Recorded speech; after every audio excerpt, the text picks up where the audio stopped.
Class, welcome back. We have a nice, easy, hopefully short video for you today on section 11.4, the volume of spheres.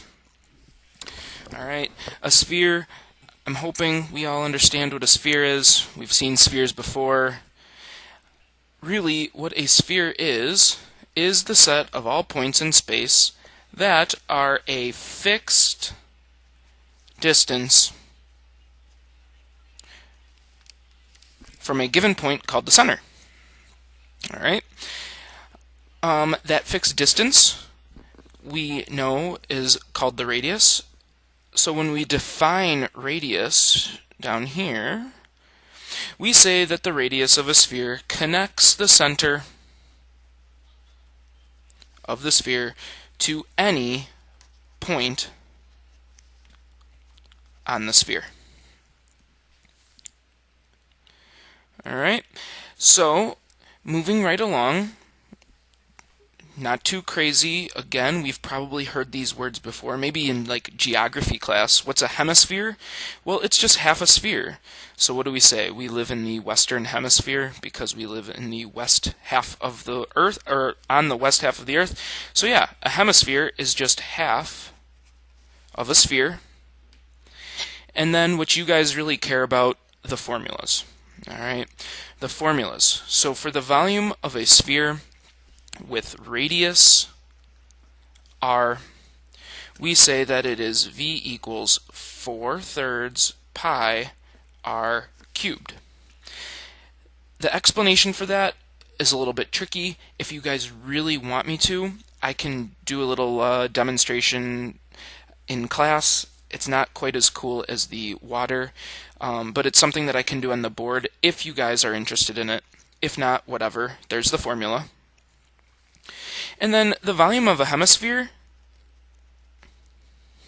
I don't even want you to really remember anything different. I just want you to remember that a hemisphere is half of a sphere.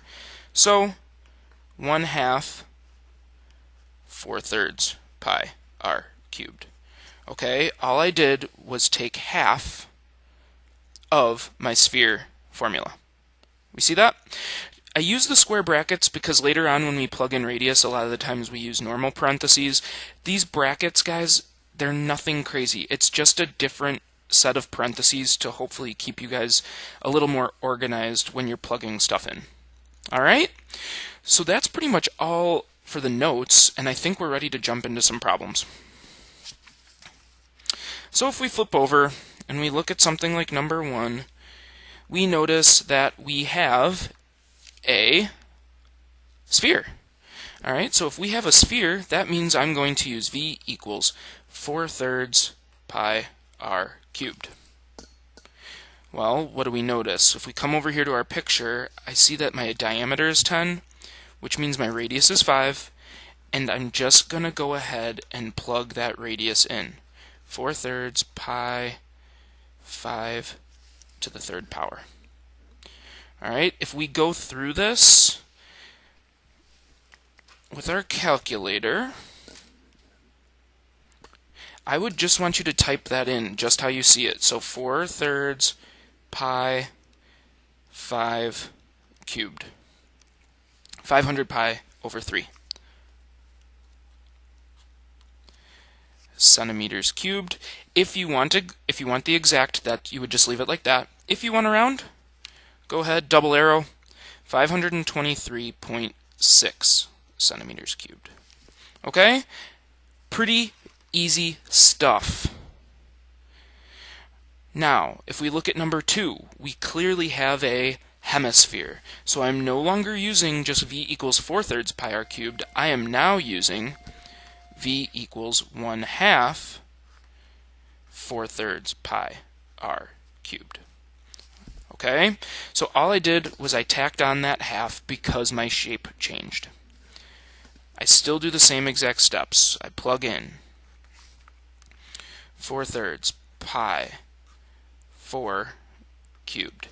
Now once again, remember what I said. Those square brackets, those are just parentheses. There's no special button on our calculator for the square brackets. I just use the square brackets so that you guys can see kind of where they match up, or like that those are the pairs of parentheses. Okay? So I go back to my calculator. 1/2 parenthesis 4/3 pi parenthesis 4 cubed parenthesis, just like that. Okay? Notice on the calculator it kind of made those parentheses bigger. That's kind of what I was meaning by the square brackets. So when I hit enter, I get 128 pi over 3, which is more than okay for your answer. And those are meters cubed. And if you want the rounded, just double arrow it to 134.0 meters cubed. Alright, so that's how the volume formulas work. When you're given a radius, you just plug right in. Now, as we move on to 3 and 4, these are the problems where we're working backwards a little bit. Okay? So, in number 3, I have a sphere. That means I'm using my sphere volume formula. 4/3, what am I saying? 4/3 pi r cubed. Well, I know the volume, so I plug it in.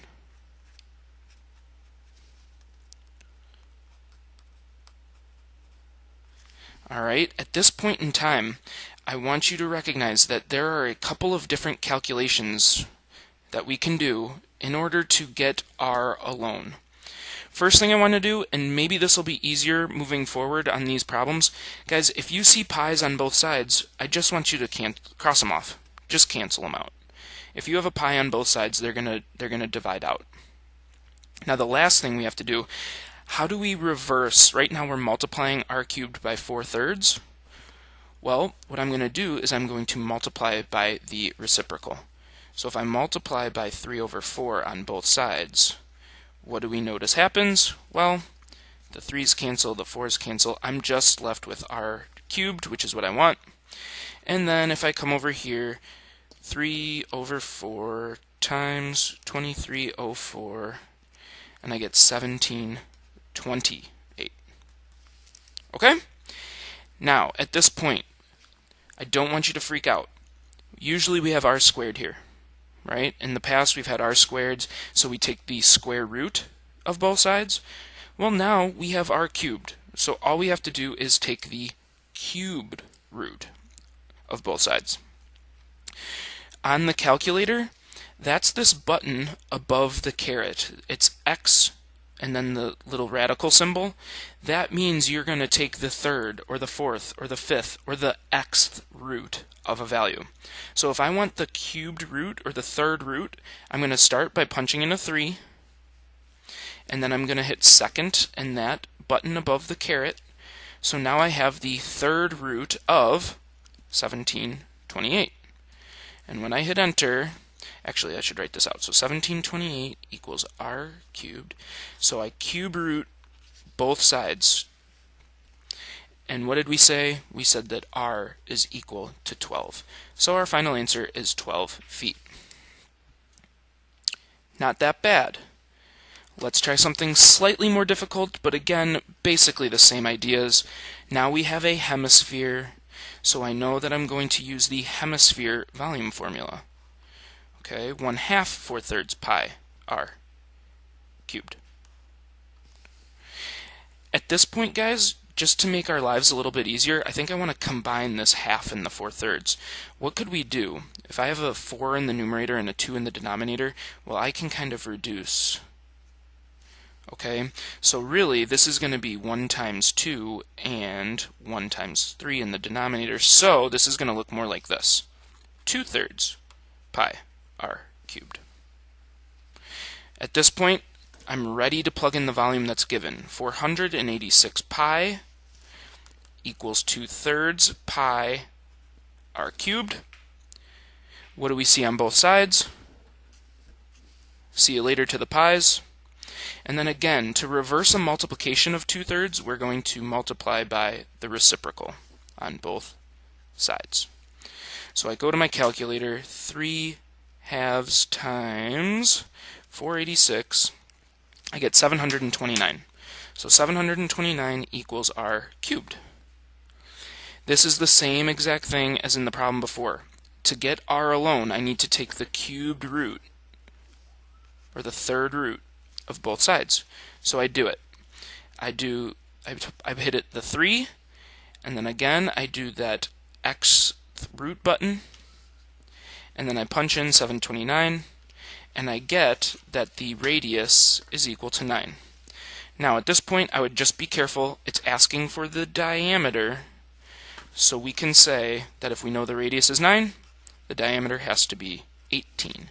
So 18, and then units are inches. Alright, so guys, that was it for our practice, or our lesson notes on 11.4 in the volume of spheres. Of course, we'll have some practice in class. Make sure to jot down any notes you might have for me. But I hope that you guys appreciate a little bit shorter of a video, and that this is making a little bit of sense. We're getting really close to the end of chapter 11, so please make sure that you are focusing on continuing to be able to calculate these volumes. And if you're having any trouble at all with anything, seek out some help, whether that's me or the MRC or anything. Alright? Thanks very much. Hope you guys, again, appreciate this shorter video. The next one's probably going to be longer. Sorry in advance. Have a good one. Peace.